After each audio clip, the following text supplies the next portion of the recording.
Pastor Roy Gerhardt from Galloway United Methodist Church in Franklin, Pennsylvania, sharing a few words of encouragement to help us follow after Jesus.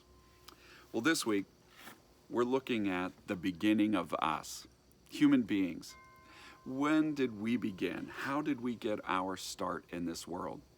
And the Bible tells us in Genesis, in the first chapter, that God created the heavens and the earth. And then it describes in the first chapter an unfolding of creation over 6 days of God working to piece all of this together. That God created the world, gave it form, brought forth life upon it, animals, plants, birds, fish, everything in this whole of creation.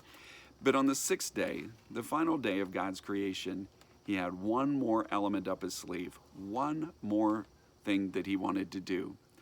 And in Genesis 1, verse 26, God said, "Let us make human beings in our image." This is a unique distinction. No other creature in all of creation is described as being created in the image of God, just human beings. Now, what does that mean? And why? Those are the questions that we wrestle with. And I'll tell you, I have wrestled with that question of what it means to be created in the image of God now for endless hours, and I'm still not sure that I have it all clearly put together. And so I keep wrestling with, what does that mean? And the big question of why.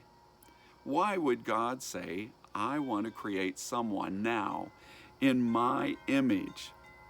What does that mean that distinguishes us from all the rest of creation? Well, I think that in the second chapter of Genesis, when we get an expanded description of the creation of the first man and woman, we just may get a picture of that.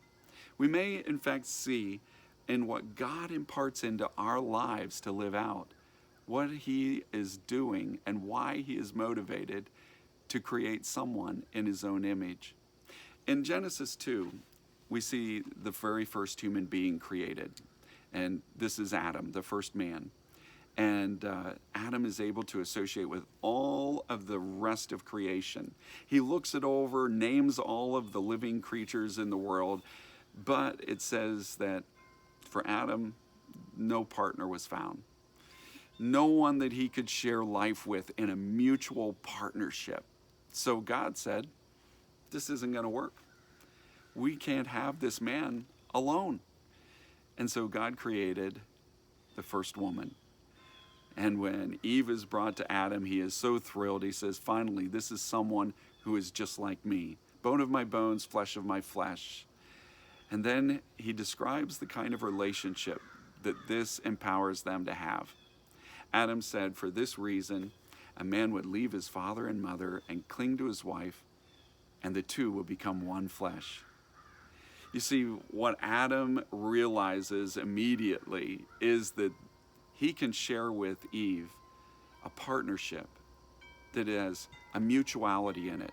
It's not like man's best friend, where he is there sharing with his dog. And they can be friends and they can share lots of things in life, but there is a partnership that eludes there. And Adam and Eve display this ability to love and to share love with mutual understanding and compassion and caring, and to engage in the work of life, to share it together, that is unique to two human beings. You see, God created us in not just in an isolated singularity, not just one person, but created us with this wondrous gift to multiply and fill the earth.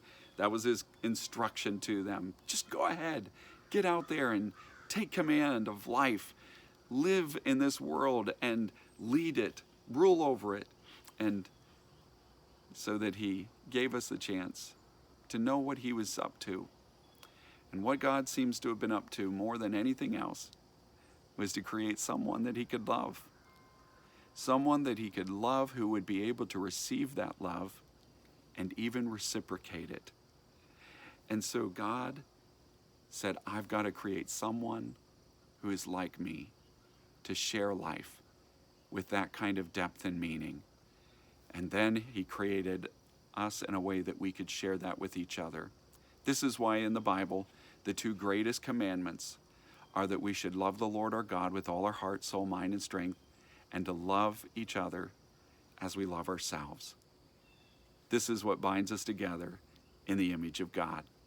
May God bless you today, and as you share this good news, may God make you a blessing wherever he takes you.